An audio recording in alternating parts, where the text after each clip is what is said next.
coach early in my career who told me to always start a presentation to a big group with either a joke or a magic trick. Magic trick? Hey, you ask, I deliver. My staff will tell you I couldn't tell a joke if my life depended on it, so they begged me to go with the magic trick.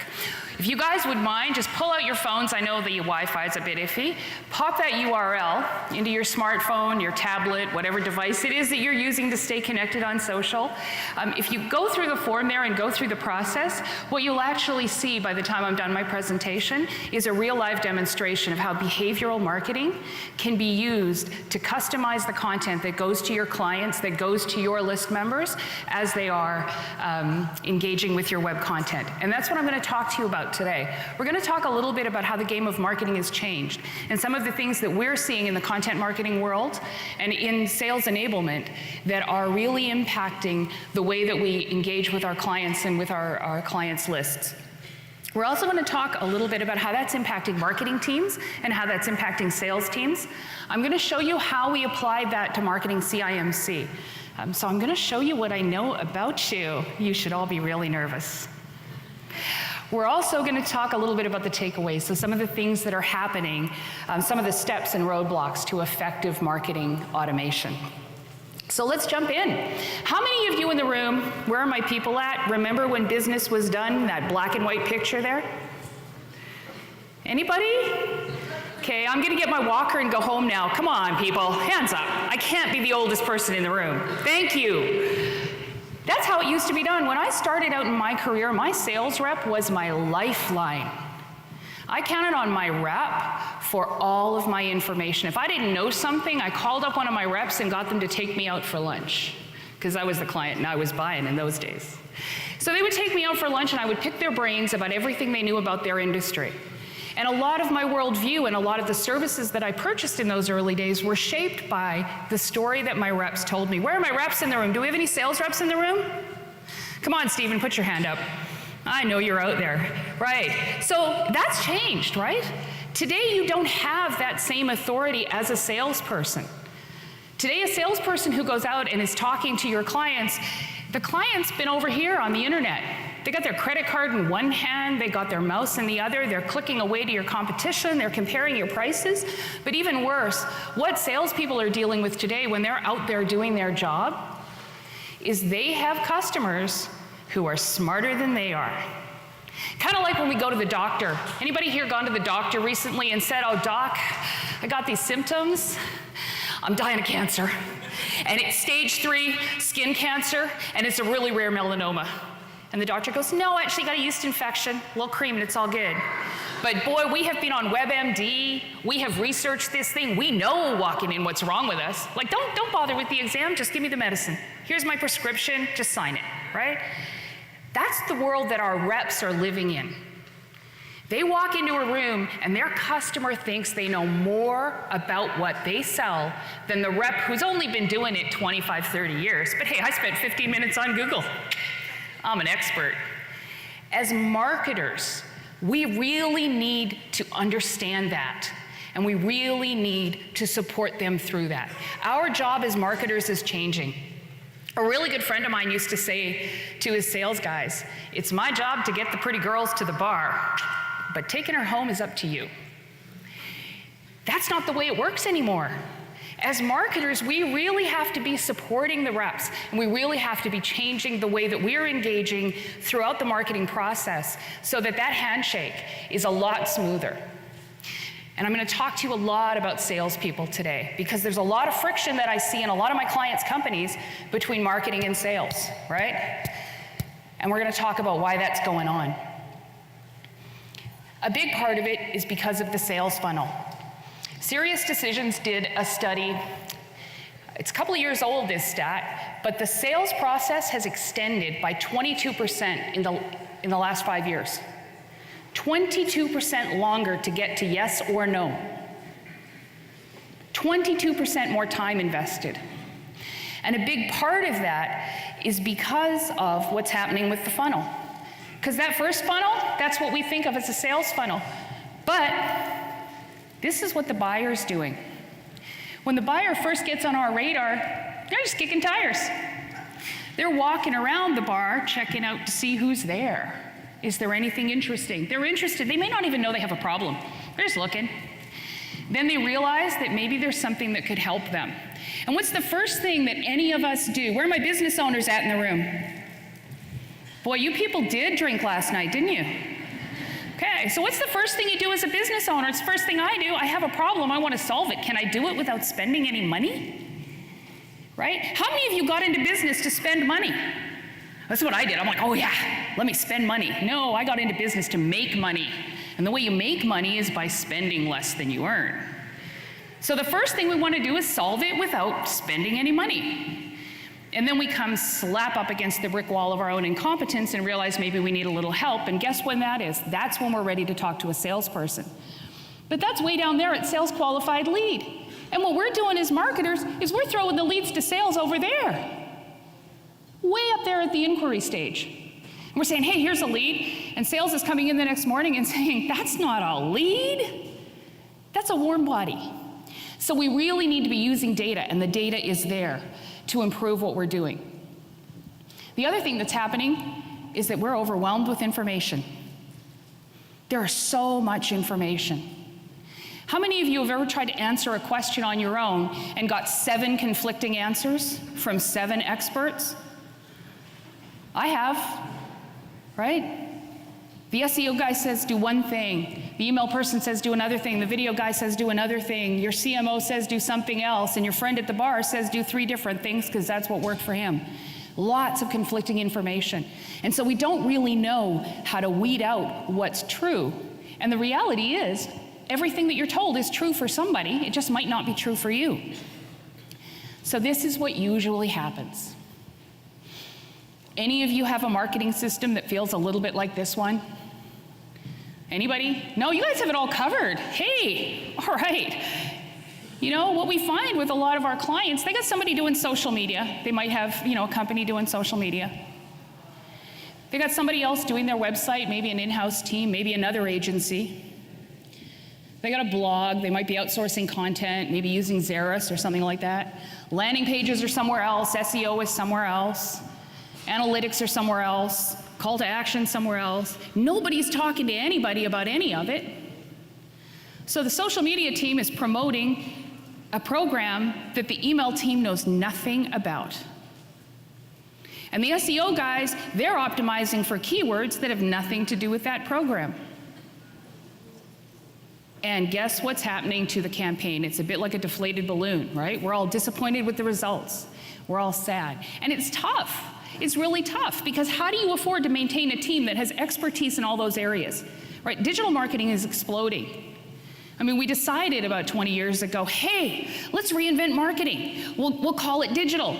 We'll make 50 times more options. We'll fragment channels by 1,000 times, and then we'll cut the marketing team by 2/3 and the budget by 70%. I guess it was too easy. So this is what happens, and we're scrambling to try and keep it together. And that is most definitely the environment that CIMC is marketed in. And I don't say that as a negative thing, but the reality is that this conference is put on by Jelly and Marwick, and they bring together a team of really passionate volunteers from agencies all across the Lower Mainland. Some of us have never worked together before, to try and pull this thing off. So we have 1 million cooks in the kitchen, tons of different agencies, tons of different points of view.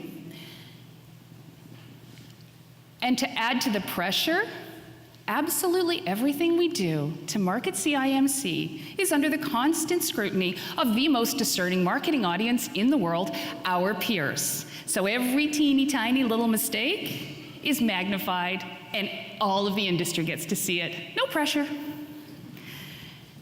Any of you that are running active email programs will also know that massive list growth can have a huge impact on your response rates.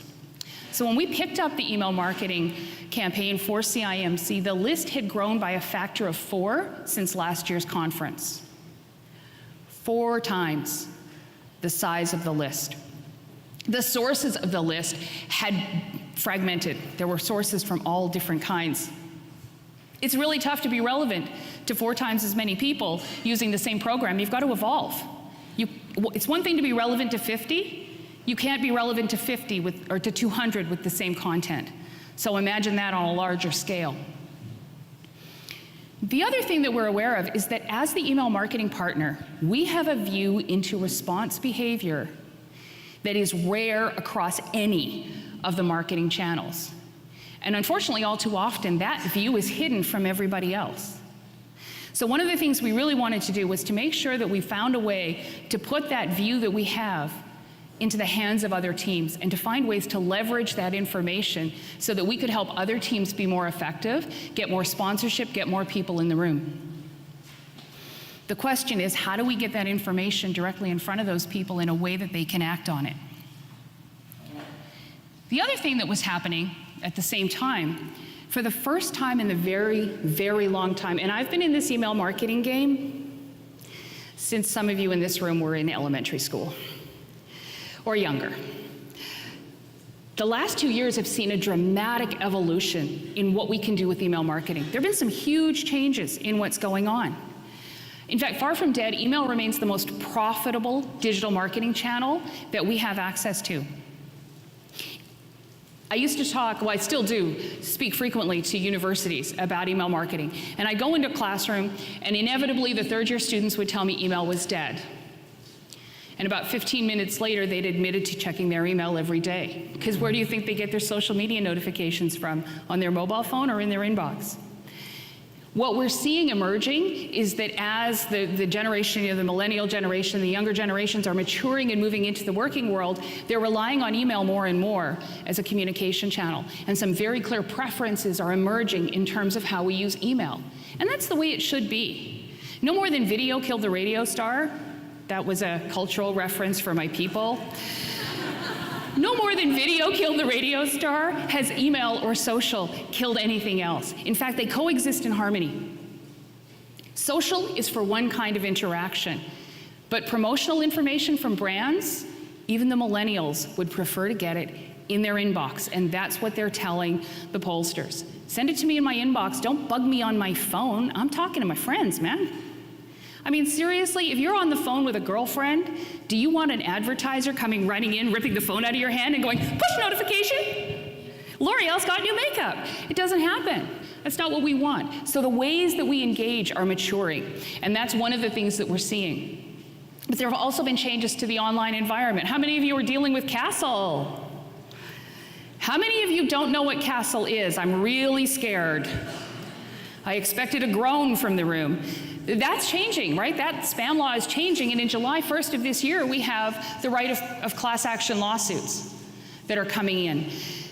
So what we need to do to prove consent has gotten a lot more difficult.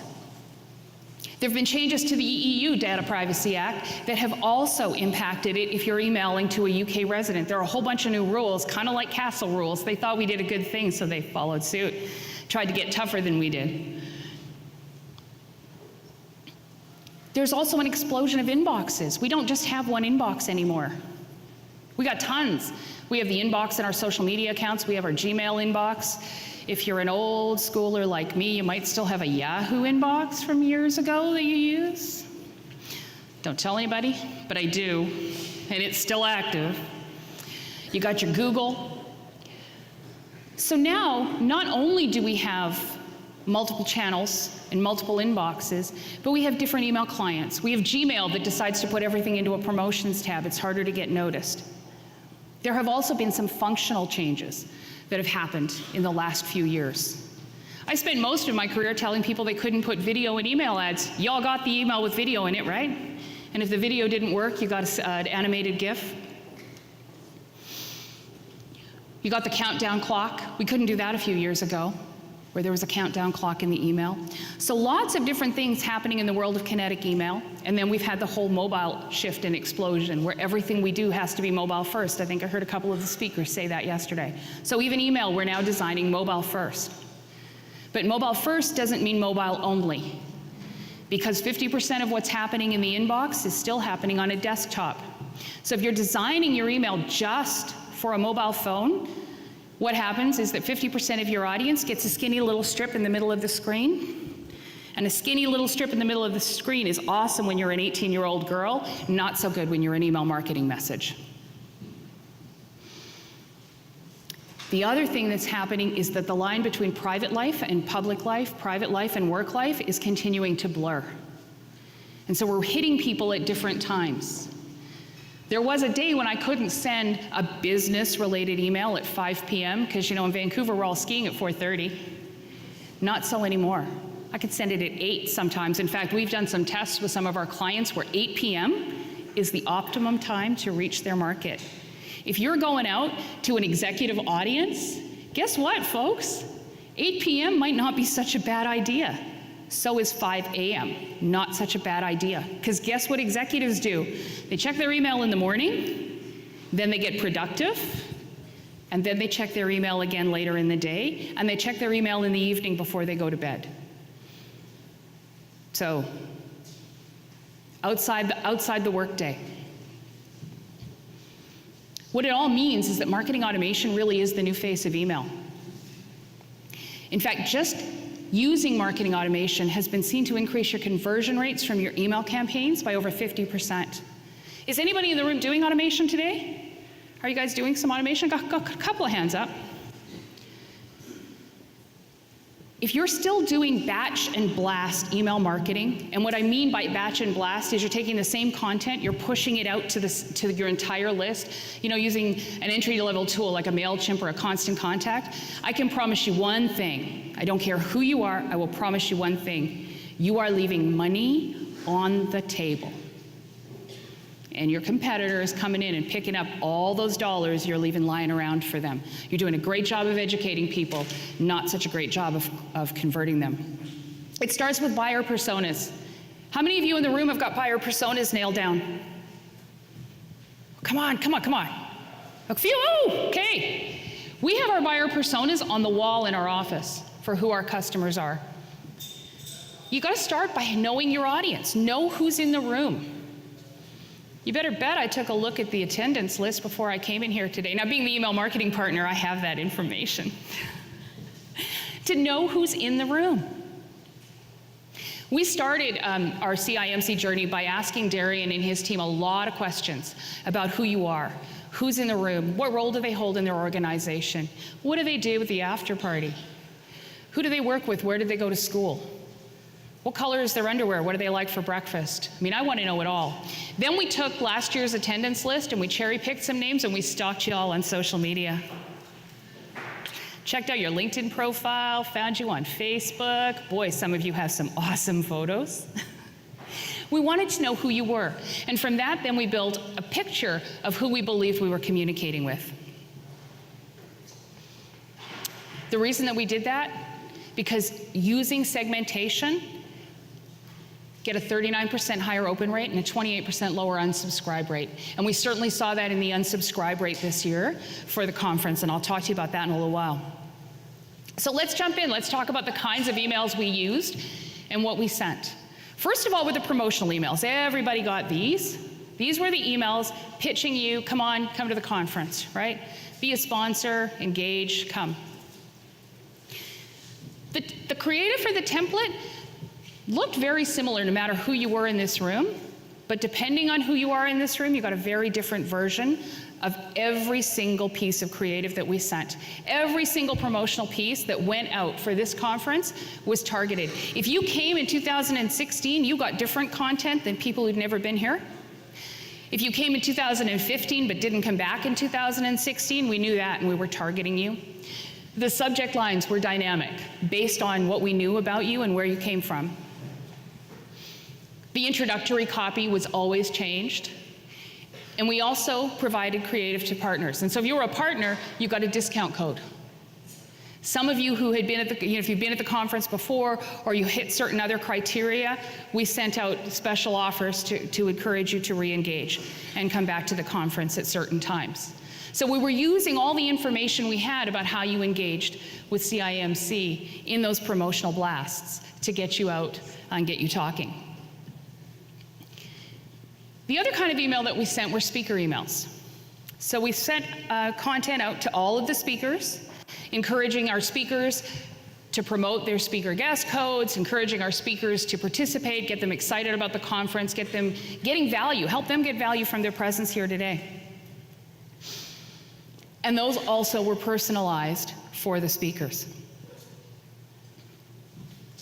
When you registered, we also sent content to you to keep you excited and engaged. Some of you folks registered in November, right? You made the commitment to be here in November. We wanted to make sure you were still looking forward to it come April. So if you had registered and we knew you had registered, you didn't get any more promo emails. I mean, is there nothing worse than getting offers for something you've already bought? Ugh. So before every promotional email went out, we made sure we had all the registered emails suppressed from that list. Now, some people I won't mention were in the email database 2 or 3 times under 2 or 3 different email addresses, Stephen. And so you might have gotten a few. But if you were only in there once, then you only got the one. We also used automation to support it. So when registrants were flagged as having registered, you got the email about Granted, making sure you knew about that funding program, because that's a really awesome program. I mean, go to a conference and get the government to pay. When does the government pay for anything anymore? So we made sure that you knew about that. We sent you partner emails, and we also sent you information about how to come to the conference and how to get your parking and how to order lunch and all that other stuff. But behind all of that, what we were really doing was watching your behavior and watching how you were engaging with every single thing we sent you.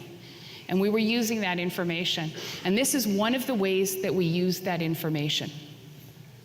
So what we did, any of you that visited a sponsorship-related page on about this conference and were in the database, the Jelly team knew right away. The CIMC sponsorship team knew right away. If you visited a sponsorship page, if you looked at, we had the sponsorship PDF, it was bugged, folks. We were bugging you. And we would send a notification. Stephen's on the sponsorship page, John's on the sponsorship page. What do we know if you're on a sponsorship page or engaging with a PDF about maybe, being an exhibitor? We know you're near a device that might ring. And you might answer that device. So we made sure to put that information into the hands of the sales team so that when somebody was engaging with that content, they knew how to interact. They knew a good time to make the phone call, right? I don't know if any of you got those really fortuitously timed calls, but that was what was going on in the background. And what you're seeing on the right there is the tracking that shows the engagement with just that tracked PDF. And the people that engaged with it. So we were able to do that because we knew who you were from the emails that we had sent you, and we were watching everything that happened on the website, and we knew what you were doing individually on the website every time you visited. And when you went to pages that were important or were key, we made sure that the right people in the organization knew that, and it was all done on autopilot. It was all set up from the beginning. How many of you know who's on your website? And I don't mean our Google Analytics tell us that we've got, 15 people from 12 IP addresses in Canada and 4 in Russia. I mean, how many of you know exactly who is on your website? No hands.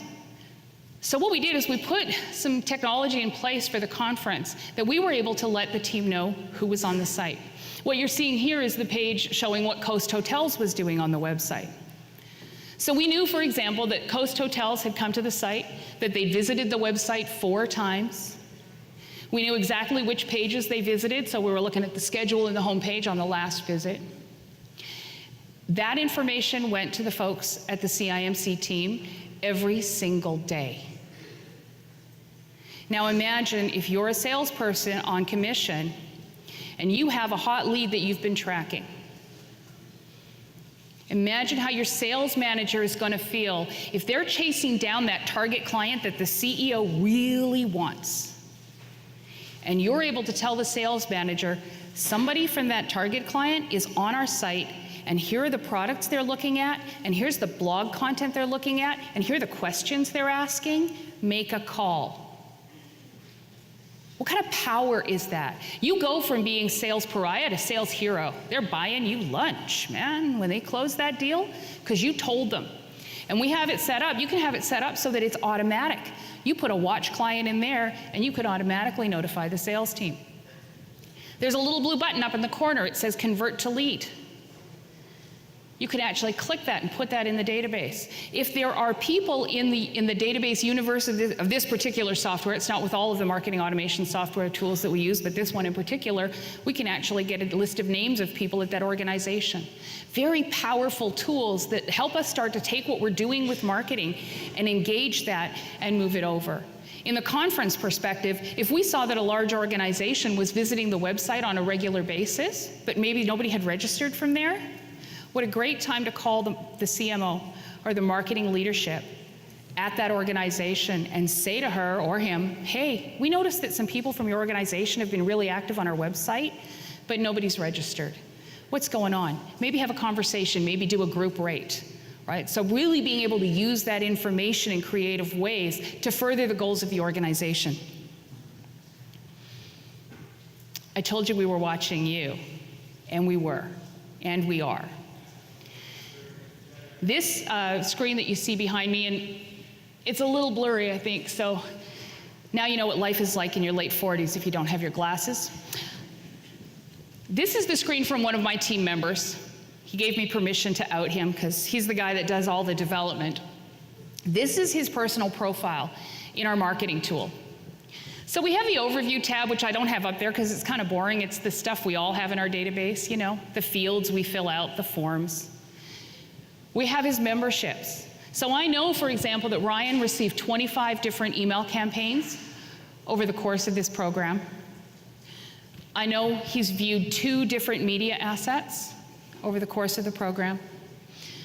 I know what device he was using. For some of you, I know what device is. I know a little bit about what software you have installed on those devices. I don't have your phone passcodes, though. Couldn't get that.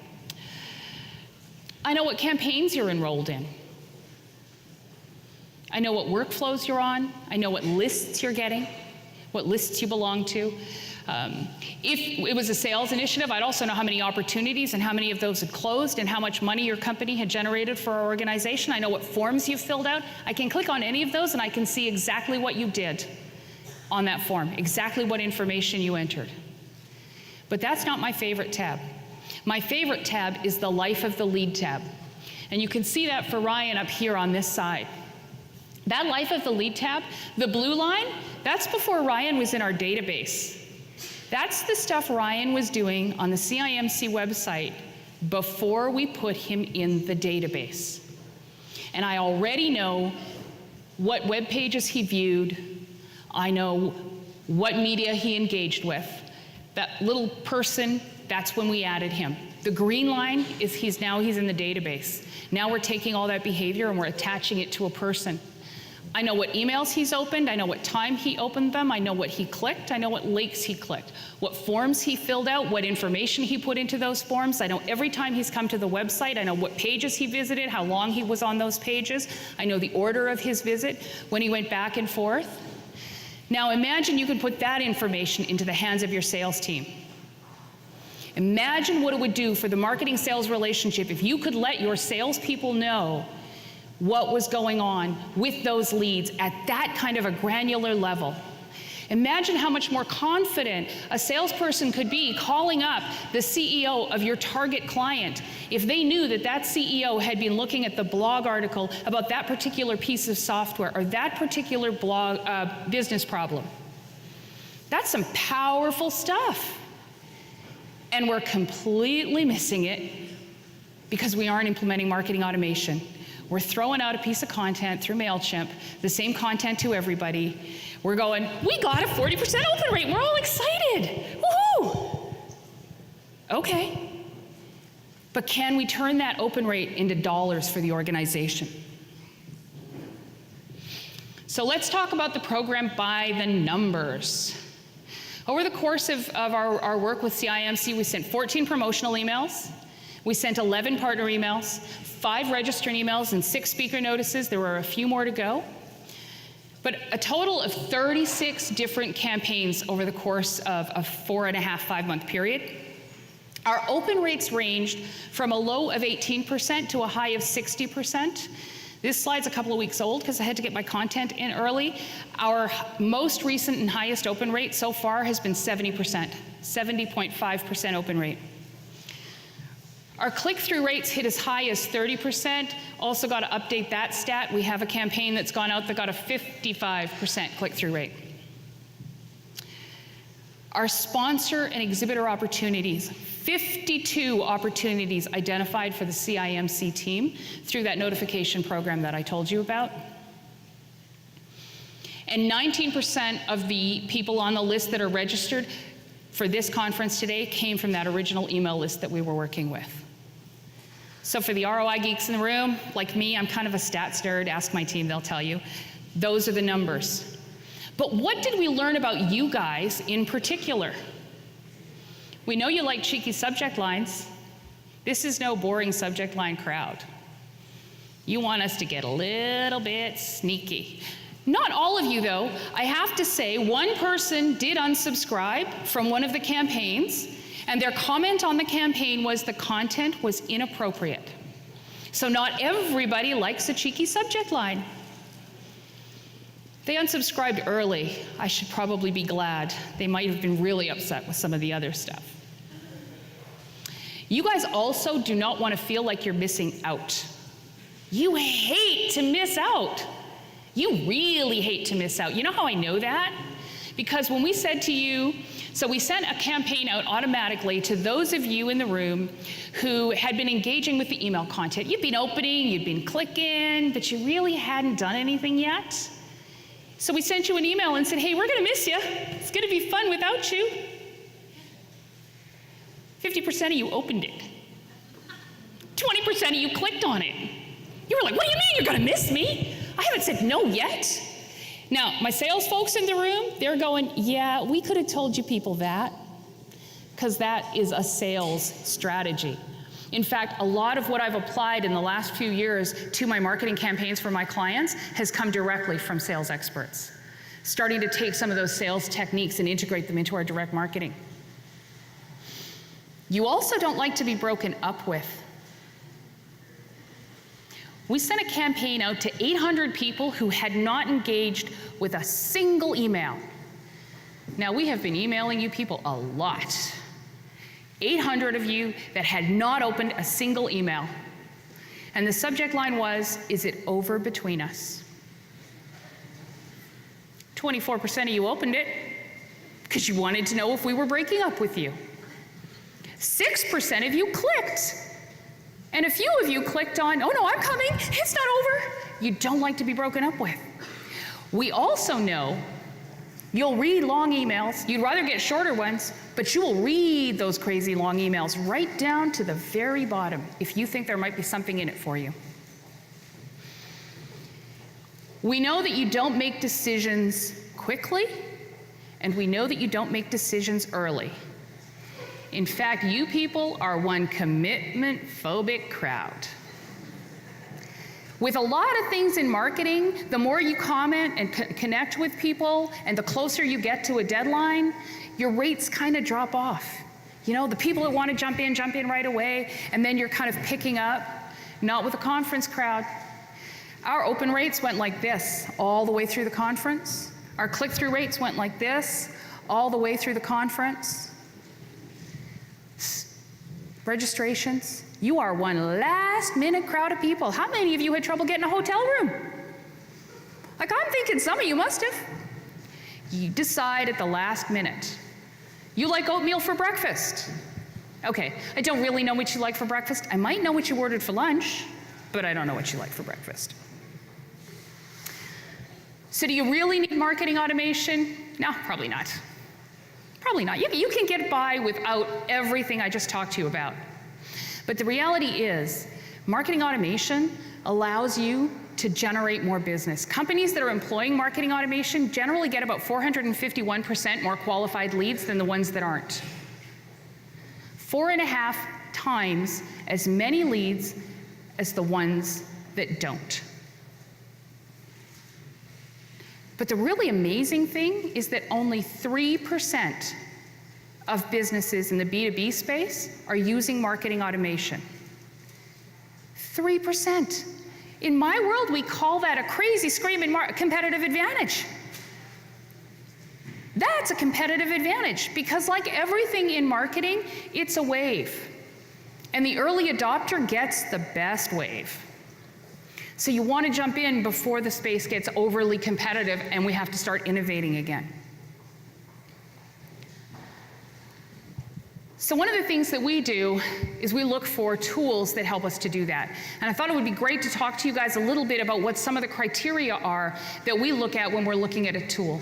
How many of you folks are familiar with HubSpot? I know they didn't show up yesterday, so we're kind of mad at them, but yeah, you guys are familiar with HubSpot. So we started out our inbound journey as a HubSpot partner. We're still a HubSpot partner. It's a fantastic piece of software. I love it from a marketing automation space, ease of use, customer service. There are a lot of good things about it. One of the things that's not so great about it, here in the Lower Mainland at least, is the price. Anybody here on the enterprise platform? Hurts, doesn't it? That's a big chunk out of your budget. For a lot of our clients, that is their budget. It's kind of like going to the store. Okay, I'm going to age myself again, but we used to write with this thing called a pen. It's kind of like going to the store and buying a really expensive Skaper pen, spending so much money on that pen you couldn't afford the ink refill. You aren't writing anything if you got a pen that has no ink. Having a marketing automation system that has no content is kind of like having a pen with no ink. A very expensive paperweight. So we went looking for other options for our clients, and we found some options that are a little bit more palatable for the mid-sized budget here in Vancouver. These are the things that are absolute musts. If you're looking at a marketing automation system, make darn sure you got visitor ID. You want that anonymous visitor tracking on your website.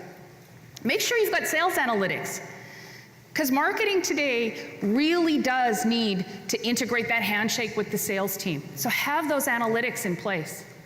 Make sure you have behavioral tracking, but more important than behavioral tracking, make sure you have the ability to act on that behavior through your automation tools. And the reason that I asked you about the enterprise HubSpot is because if you want to do behavioral marketing with HubSpot, it's a great tool, but you need to have that enterprise license. So make sure you can do it, because there's really no point in knowing that John was on that page if you can't do something with that information. Make sure you've got lead scoring, because you want to know which leads are worth following up on. In fact, one of the stats that really shocked me is that only 27% of the leads that we're sending to the sales team today are qualified. Think about that for a second. 4 out of 5 leads that you're sending to your sales team have no business going there. So we got salespeople dialing for dollars all day, calling people that don't want to hear from them. No wonder they're mad at us. So make sure you've got that lead scoring. Make sure your forms are dynamic. Anybody here love filling out a 27-field form? Yeah, I don't see any hands. What you want is you want a form that knows I already know your company name, so why would I ask you again? If your email address hasn't changed, you're still bob@acmewidgets.ca. Chances are pretty good Acme Widgets is still your employer. Do I need to reconfirm that information? Nope. But I sure would like to know your job title. So make sure you have a form that's smart enough to say, I already know where Bob works. Let me ask Bob for his job title, and insert that on the fly in the form when he sees it, so that you're progressively profiling your database and building richer and richer data. Make sure you can integrate with a CRM. Anybody here been part of an initiative to get a sales team to work with a CRM for the first time? Few hands in the room? It was easy, right? No? A little challenging? The best sales guys I've ever worked with, and I've worked with some really awesome sales guys, not so good at their paperwork. You know? So once you've got them working with a CRM, let's keep it going, right? So we want to be able to integrate. We want to be able to send those sales notifications, because that's where the handshake happens. That's where we go from getting the girls to the bar. That's where we go from awareness to actually impacting the future of the organization. Make sure you can automate your emails. The system needs to do a lot of the work for you. That whole comment about 50 times the work, 1/3 the team, this is how we get more done with smaller teams. And make sure you're able to optimize your campaigns. So some of the things that we did, we had everybody tied to a campaign, and we were monitoring how those campaigns were working. We also had the Google AdWords campaign integrated into the email system so that we could see where people were engaging through Google AdWords. You want to be able to do that kind of optimization. You want to be able to click a button, get a campaign report, print it off, take it into the CEO and go, okay, that campaign that we did generated 50,000 page views. We got 455 contacts out of that. From those 455 contacts, we got 44 business opportunities. 3 of those have closed already in the pipeline. We've generated $200,000 to the organization, and we're estimating at the current close rate, we're probably going to generate about 400,000 more. Would those kind of numbers help you get your budget? Right? Because as a business owner, I got to tell you, that's what I want to know. I am happy with opens and clicks. I'm happier with dollars in the bank account because that's what fuels the growth of my business. And so when I'm dealing with my clients, I assume they're kind of working the same way, that they got into business for the same reason I did. We want to give them numbers. We want to give them hard data. Now, it takes a little while to get there. Some of you in the room are probably thinking, can't I just use my email tool? Can't I just, buy some stuff, get some free tools off my WordPress, integrate it all? Possibly. Possibly you can. If you have a team that has time to fiddle with integrations, redo integrations, check every morning to make sure nothing broke because of an update that happened last night that you had nothing to do with, you might be able to. But why put yourself through all that work and why waste all that money when you could use a marketing automation tool? Marketing automation tools are quite different from email services like a MailChimp or a Constant Contact, which are the 2 that we most often hear about, right?